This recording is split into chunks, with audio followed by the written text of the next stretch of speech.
Welcome back to the Countdown Fan Podcast, where we are always counting it down to MLB opening day, and this is a special episode. We are bringing on a new Yankees fan. Welcome, Tony, the Yellow Tape King. And if you need to check him out, go find him on TikTok. The links will be down below in the bio, so you guys can go find him and see all of his stuff. He's making sports content on anything and everything, so if you ever need a hot take, go check out his channel. But Tony, how are you, man? How are you doing?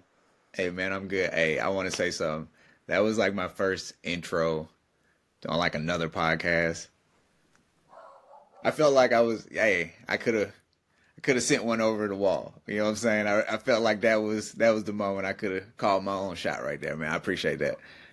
Of course, man. And you know, I love watching your channel, and if anybody hasn't seen it already, Tony will talk about anything and everything. Whatever's going on in sports right now, he's on it, and he's on it fast. So go check out that TikTok and the Instagram. I know you got new for sure. But today we're talking about the Yankees. We're going to narrow it in. I know, like I said, you cover everything, man. But for baseball, it's a Yankees. It's all New York. So I was just curious a little bit how that came to be, where your Yankee fandom started. I grew up in a New York household. It's funny that all of my immediate family was from New York, but I was born in North Carolina. So if it was my dad's decision, my mom's decision, it'd be New York everything. It'd be Knicks, Yankees, Giants.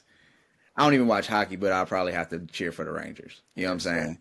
And cool thing was, when I'm growing up, it's the 90s, the Yankees are winning. So it's super easy to gravitate to the team that keeps winning, that's always winning. And then I remember when we played the Braves, as you can see, I'm a Yankees fan, I say we played the Braves. Being in North Carolina, that's kind of like their team. Like the area I'm in, the Braves were their team. And the Yankees sweeping them in 2000, that was just like the ultimate icing on the cake. You know, I can actually walk around and be like, yep, we're the guys. Not 2000, sorry, 99. Yeah, we're the guys. We're the ones. Let's go Yankees. Top of the food chain. And so that was it. It started with that, you know, the Jeter, Bernie Williams, Tino Martinez. Let's go. That's a real Paul fan O'Neill. I only know Bernie Williams because of video games. I mean, really? The switch hitting bat, so beautiful in the video games. But 300 hitter. You know, I'm a West Coast guy too, so my Yankee stuff it really starts with Jeter and then gets into the A-Rod phase. So I'm not mad at that.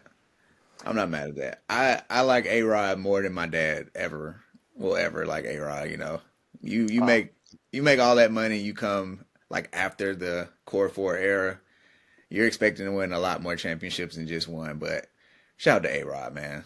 He gave us some MVPs. He gave us some great years. And baseball is a tough sport, you know, like to be the singular person pushing a team to a championship. Oh, 100%. You know, I had a Mariners episode where I brought up some A-Rod memories, and I wasn't sure what kind of, you know, fondness Mariners fans would have for A-Rod. It's not fondness at all. They hate him. Really? That's what I thought too. I mean, A-Rod, of course, there's the cheating. You can put whatever, you know, on him for that. But I mean, as a baseball player, like you said, he was a stud. He was the guy that you leaned on for those kinds of big teams. And yeah, but Mariners fans, I think maybe just still a little bit salty about how the team has performed since all that went down. Yeah, one thing for sure, if your team is winning post any player, you don't care.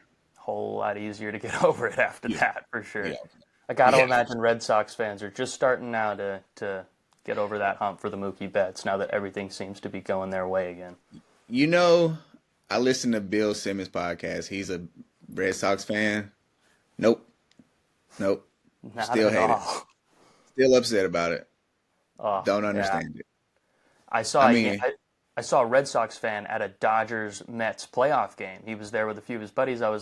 He was sitting in right field, too. I was like, hey, I think Mookie's playing second base today, but if he was out here in right field, what would you tell him? And he was like, I'd give him a thank you, man. And I was like, you know what? That's probably the most respectable response I could have got. He gave you an MVP. He gave you a chip. I feel like this. You win a championship with the team, free game, bro. You know I like that. Legend in the town. You get him that. What else can you do? You hear the players talk about it, man. It's hard for them. They don't want to leave the place that they've been given so much to for so long, but you got to look at it as a business sometimes, and you know, it is a time's business. Up. And A-Rod played the business as good as anybody until Juan Soto came Broke the bank. Oh, yeah, Juan Soto, man. Speaking of business, and we can get a little bit more into the offseason now that we brought up Okay. Soto, because Soto, no longer a New York Yankee. Nope. Unfortunately, flip sides. But hey, the Yankees have been doing plenty in this offseason to kind of supplement this roster. I feel like Yes. it gave me a little bit of a Moneyball aspect. It's like, hey, we can't replace him. There's nobody who's a Juan Soto. But we got to No, bring that's in true. 7 other guys to equal that production. And it seems like they have. So what's been your overall thoughts on the moves that they've had so Well, far? well, first, it's funny that you say Moneyball because the money that the A's were spending, it still wasn't like, it's probably Smith's whole contract, for their whole roster. But yeah, no, it's funny, you talk about Moneyball with athletics and comparing it to the Yankees. First of all, I never thought I'd hear like those two things compared to each other. But then when you actually think about the money of it, we still spent a lot of money, but we just didn't spend $765 million. But I like what we did. I like getting Cody Bellinger. I wanted Cody Bellinger last year. I don't know how I feel about the Goldschmidt addition just yet. Goldschmidt's 2 years older than Rizzo. He's more expensive than Rizzo. Probably comparable, with defense and offense. I do understand that Goldsmith. I do understand that Goldsmith would be able to play more games. Rizzo has been beat up the last couple years.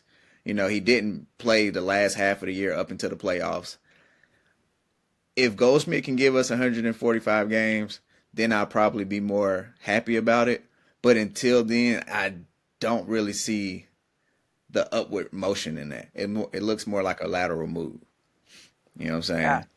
No, I totally get the lateral move reference. I mean, you're going from one veteran first baseman to another veteran first baseman, and like you said, it's going upwards in the age department, which isn't usually the direction that you want with your roster. But I mean, he's going to be the oldest guy on the team now this year, and Rizzo was kind of a leader in that locker room too. So Paul Yeah. Goldschmidt, it's gonna be interesting. Right now, Fangraphs has him slotted in as the cleanup hitter too, right behind Volpe, Jazz, and Judge. So I do think in the small park and just his veteran experience, it could be a high reward, low risk move here. Because, It's true. yeah, I mean, hey, if he's not playing well, you have that excuse that he's 37 years old. You bring Ben Rice back up or somebody else who can, go play some first base as a prospect, get them some more time.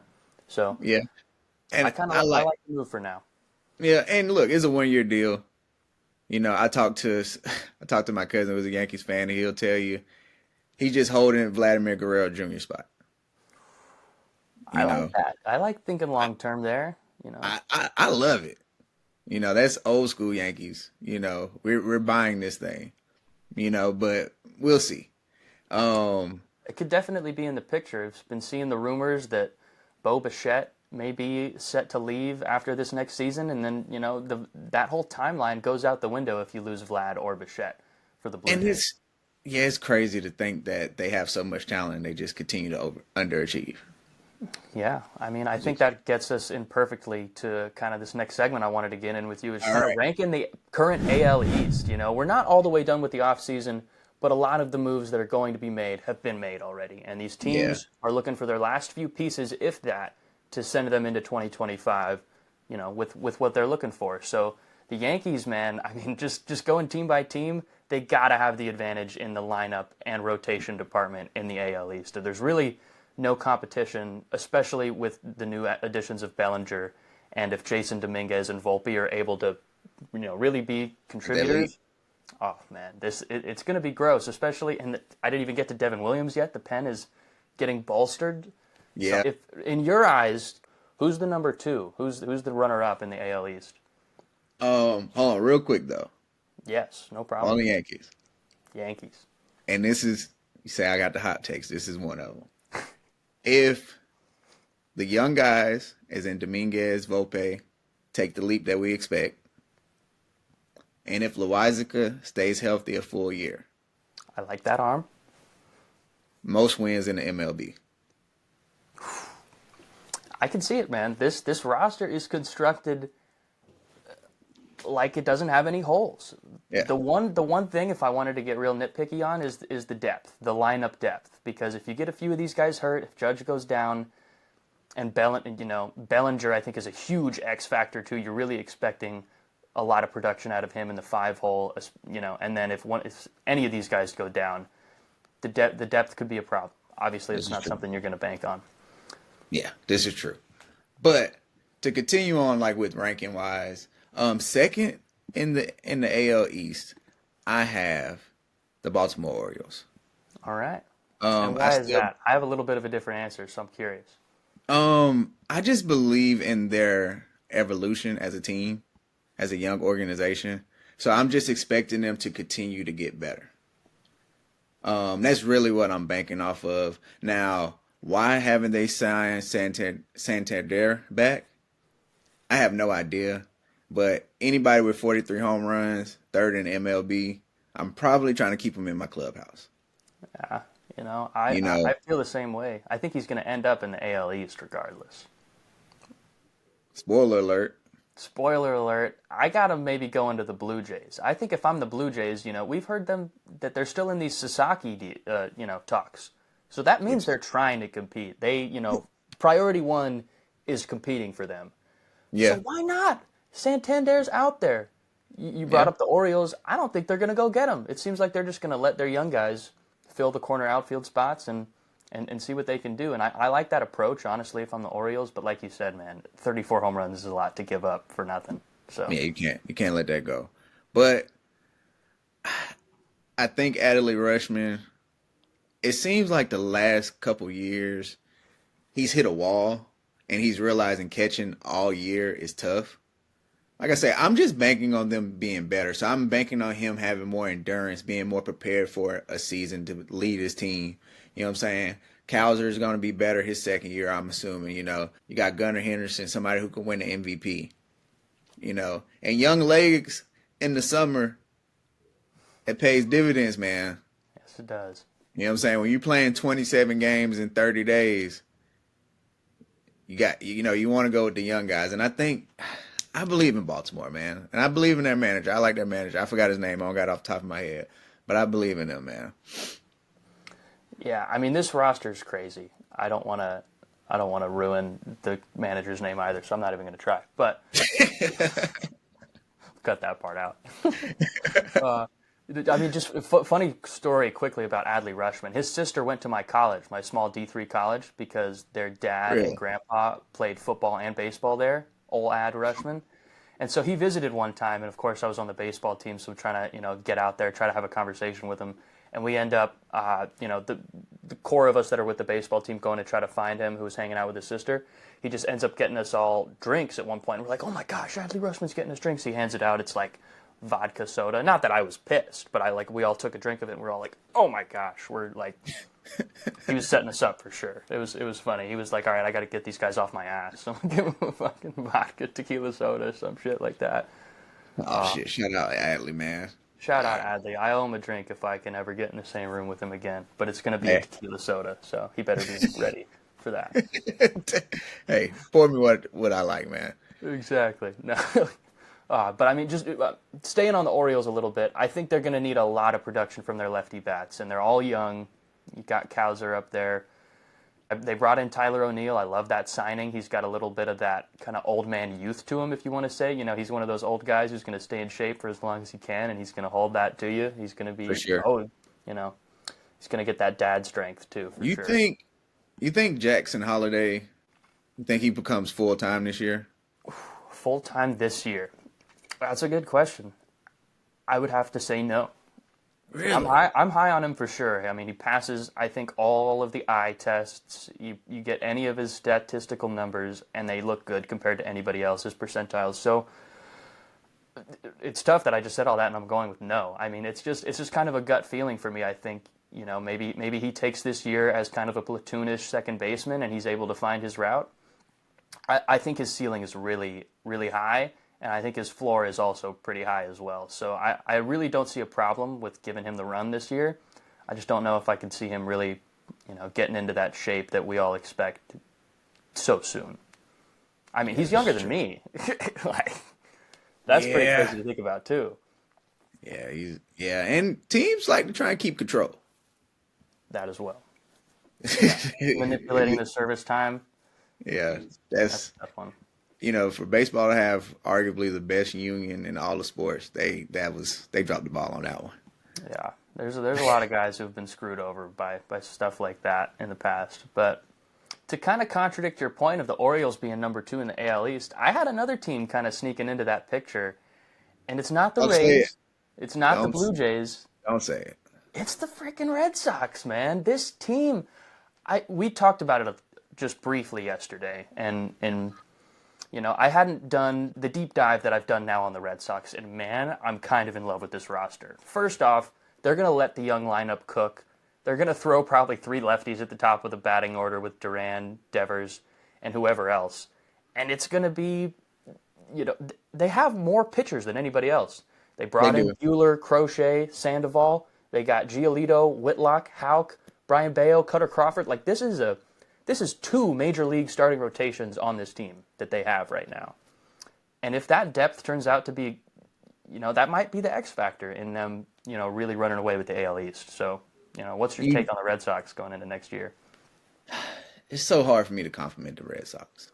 You know, it's it's very difficult for me to say that they've done a good job rebuilding this team. It's hard for me to say that they overachieved last year and that's why they don't mind spending money and making trades and leveraging assets. But I did have Boston too. I agree with all you said. I like the Bueller signing, somebody who can be anywhere in your rotation. Like that is what baseball is going to come to when it comes to pitching soon. Especially with the limited amount of innings that pitchers are throwing at this point. Wherever you can get your innings in and get outs, that's where we're going to put you. You know, um, they might get Bregman. You're not high on Bregman. We talked about that a little bit, but that does save a lot of errors because Rafael Devers wouldn't be at third base committing terrible, terrible errors on defense. Like It's brutal. It's it's brutal. it's it's tough to watch. It's really and truly tough to watch. There's your Um, compliment for the Red Sox. You love watching Rafael Devers play defense. there we go. See, There you go. all about perspective, man. But look, Exactly. if you can find a way to get 110 games out of Trevor Story, you know what you're getting out of Yoshida. I'm not gonna lie. Yeah, Team's you can. looking solid, man. They look like they're Boston ready to is make a definitely the run in the second long best team. season. Boston is definitely the second best team in the American League, just on paper right now. You If know, the Orioles had landed Corbin Burns and they had been able to bring him back, I might give them the slight edge. But they brought in yeah, Charlie Morton, and that doesn't do anything for me yeah. either. Charlie Morton's on his last leg, man. At this point, Charlie Morton get him a check. Charlie Morton get him a check. But you know what you're gonna get? You're gonna get 5 innings, maybe five and a third from Charlie Morton, and that's about it. You're gonna get about 3.5 ERA. That's about it. But I will say this. But we got to talk about the teams as constructed. Yeah. Baltimore still has the Dylan Cease play that they need to pull the trigger on, if you ask me. Yes. The You have Orioles have the potential to jump up really into and make this a big three talk. And so do the Blue Jays, honestly. I feel like the Rays are the only team because of the lack of big names that I wouldn't put up in the conversation right now. Yeah, yeah. But we've all watched enough baseball to know the Rays will just pull anybody out of any fucking where, and you be like, who is Yeah. this? They signed Who? Eloy Jimenez, man. I can't wait for his comeback. Oh, You oh. know, I I was watching a Sunday night game. Um, I, gu- so I guess we got the order: Blue Jays fourth and Tampa last. And Tampa last. Well, funny enough, I got the Blue Jays at 5 right now because I have zero confidence if they're not able to get any of these free agents. I think it's Really? going to be a selling season for them. I think they're going to get Okay, to the okay. You're deadline not and they're basing it off the talent they have. You're basing it off what is going to be towards so what. no, man, if we're talking about right now, I'm way more excited about seeing Junior Caminero and Christopher Morel in the Rays because I know their staff's going to be solid. Their staff, I believe, already has a leg up on the Blue Jays from where the Blue Jays are at right now. The Blue Jays brought in Hoffman for the back end of the pen. I love that, but it's still not really a difference-making move, and they No, need not at more in all. this lineup. If they get Sasaki, because they're still in those talks, that's huge. that's Yeah. exactly where they want to be. Or they can get Dylan Cease. They could get him too. Yeah, the AL East, man, it's such a mystery. I love talking It, about it. it is, it is. But dang, see that threw me off. Oh, about the Rays. I remember I was watching a Sunday night game, and Eduardo Perez said this years ago. Like the Rays is where you go to like basically go get paid somewhere. Like if you're a Yeah, vet and you're kind of in like that weird space, you didn't play well enough to get paid, so you need a good season to go get a good deal. You go to the Rays. They clearly have great scouts. They have great trainers. They get you right for that year, and then you're gonna go get your money. You yeah, know, and players love that. The Dodgers have been a location for veteran players to kind of do a similar thing and revitalize their career, and the teams that are able to offer that just put themselves in better spots to attract these players. And the A's definitely aren't doing any of that right now, huh? So hey, they got Severino. they got their guy. Oh, that video of him getting shown the stadium in Sacramento, just it made me a little sad, man. It's like, Ba- did he not Baseball know? has to. Did he Baseball not has to know? do better, man. Oh, Baseball has to do better. That shouldn't even be allowed. yeah. Well, I That mean, I shouldn't be think we allowed. got our 1 through 5 then there. We got the Yankees sitting up at the top, the kind of Yeah, Orioles and Red Sox sitting there in the 2-3 hole, and then the Blue Jays and Rays are just sitting down there at the bottom. And you never trying to know, figure it man. out. You never know. Both of those teams at the trade deadline, we could see them at 2-3 and be like, what the heck? Yeah, I don't know if I'd be that surprised. or it could be fire sale. I would love a Blue Jays fire sale. That I think it'd be that fun will for baseball. shift. Yeah, that was just about to say that would shift the whole league because the level of talent they have. Exactly. I mean, Because you got to let everybody go. Bichette got to go. You got to let Guerrero go. See who wants George Springer. yeah, who will take George Springer? And then the pitching is just, it's kind of another George Springer situation. I feel like you got three quality arms that you can go give up for something, but you're just Yeah, not going to get what you really wanted back for it. yeah. Well, with that ranking being all done, I think we can get into our next segment. I know, one of the things that you love picking on most about your Yankees, it seems, is their manager, Aaron I Boone. hate him. He hates him quickly with that quick response. But I mean, as an outside fan, I think from the coaches that I've seen in New York, he seems to be one of the best ones. And I got some stats here to maybe back that up, but I'm curious to see your opening spiel about, Yo, this you want background on Boone. you want to know what's crazy? You have the stats. We had the guideline before. I ain't got no stats. I don't have no particular moments. I'm not hitting you with the seventh inning of such and such game. Okay, Boone. Is it his podcasting? Is it his talks with John Boy? No, well, you know what? I'm gonna start with positivity. I love that Aaron Boone will go to bat, no pun intended, for his players. That was one of my stats, man. Most ejections, 3 years in a row. He will go to bat for his players. He will. Hey, they made shirts. Our dog, we're fucking dogs. We're not. We stand in the cage. We stand in the box. I'm with that. But what I don't like is when Clay Holmes blows 10 saves, blows one on a Sunday night game in Boston, and you say, I believe Clay Holmes pitched well tonight. What? Well, I mean, hey, if you're Clay Holmes, what do you want to hear? You want your manager airing you out in the press coverage?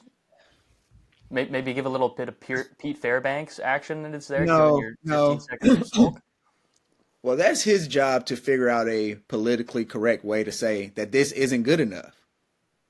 Because when you lead the league in blown saves, that's not good enough.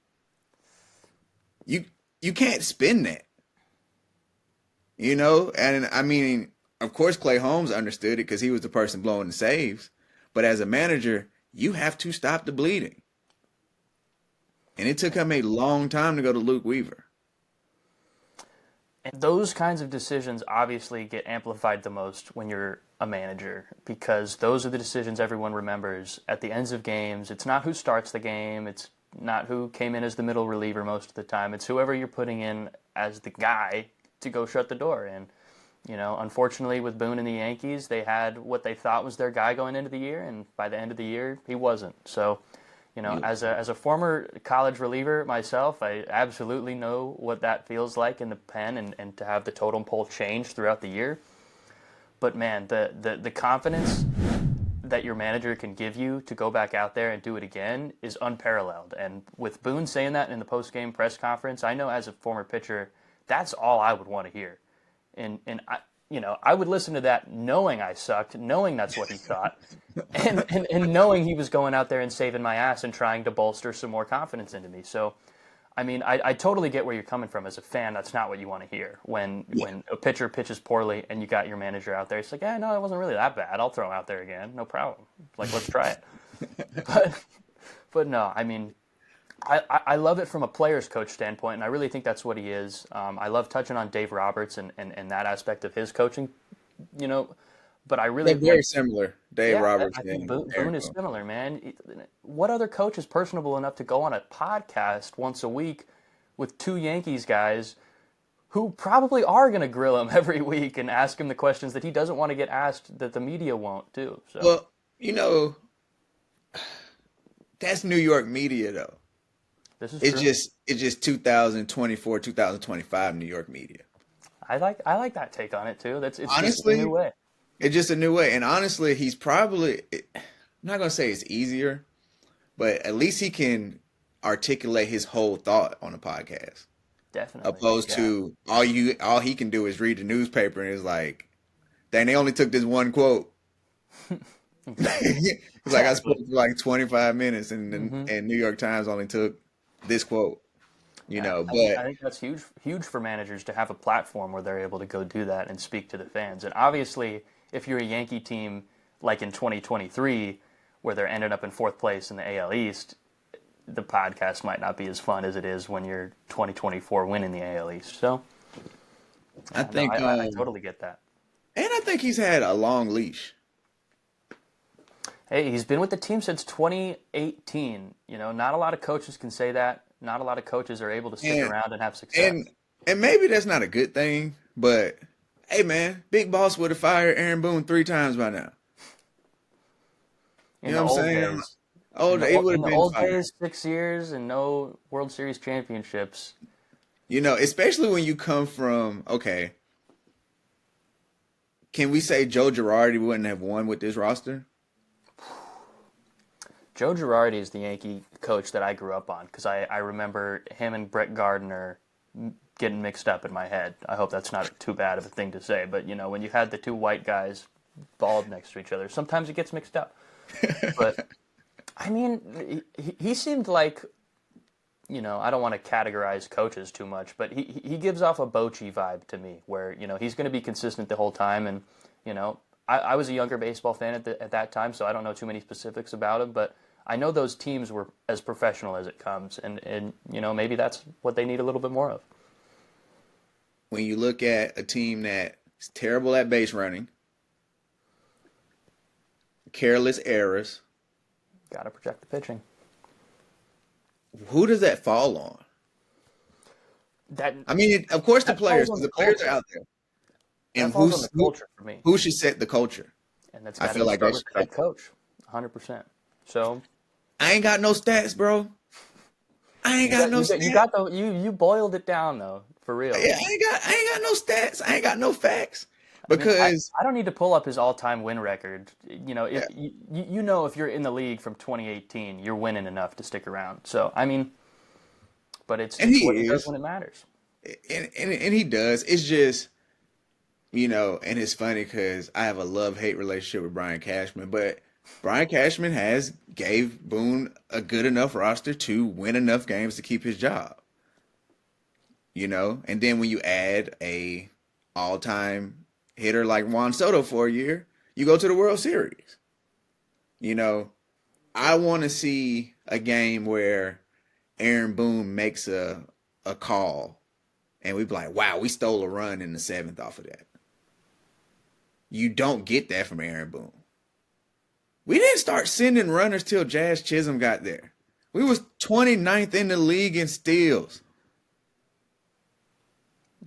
Even with I know what a Volpe. stagnant offense looks like. I mean, the Dodgers up until Shohei Ohtani really didn't steal for years. Like that was just their philosophy that didn't make sense to go steal a bag. In a time where it's easier than ever. Exactly. Easier than ever. They can't even throw over 3 times. Oh, wow. Yeah, I wish we had more time to delve into those stats. I mean, especially as a former pitcher, I was playing in college when all of that got implemented. Oh my gosh, a pitch clock, dude, not my Yeah. favorite thing in the world. But But so that's for another day. yeah, we can get into it. I got to bring you on the mind. We can break it. Yes, We can get into all that. We anytime for sure, for we do sure. like a home and home. You know what Yes, I'm saying? definitely. I'm I with mean, that. we're basically coasting to coasting it now, right now. Are you in New York currently? I guess I never asked. No, no, no. I'm in Florida. Florida. Okay, so yeah, I'm in still East Florida. Coast, but yeah. Yeah. All right. Yeah, Well, that's man. Coast awesome, to man. coast. Well, I'm about sweet. to do. Thanks for coming on to the episode today, Tony. It was great talking Yankees with you. I thought, yeah, that was an easy conversation, man. I loved Yeah. it. I thought we came up with a good little picture of the AL East, and I feel like we could probably keep talking about Boone for days if we Oh really man. Man, we delved could into talk it. baseball, man. We ain't even. You almost got me going on Dave Roberts and the Dodgers, man. Because I call Oh, him clipboard Dave Roberts. Roberts, low key. got the got the two hats up here. I I had to see. bring the Yankees hat out today. I told this story on the other Yankees pod, but I got this when I was like 12 years old. We went to New York, and I went to the stadium. I was like, dude, I need a hat. This one was sick. Yeah, that is Kept it cool. around ever since. Kept it in good shape, just in case I ever need to rep it. Yeah, man. I appreciate that. Of course, of course. It Appreciate was that. sitting next in front of the Dodgers hat, just for you this episode. Ah, man. Of course, man. Well, thank you. It's been fun again, guys. Tony's links will be down in the description, so go check out his channels. He's always talking sports, no filter on everything. It's awesome. So please go Yes. check him out. I'll be hopping on his podcast eventually, and we'll hopefully bring him back to talk more baseball. But again, countdown. We are always counting it down to MLB Opening Day 2025, and we will see you next time.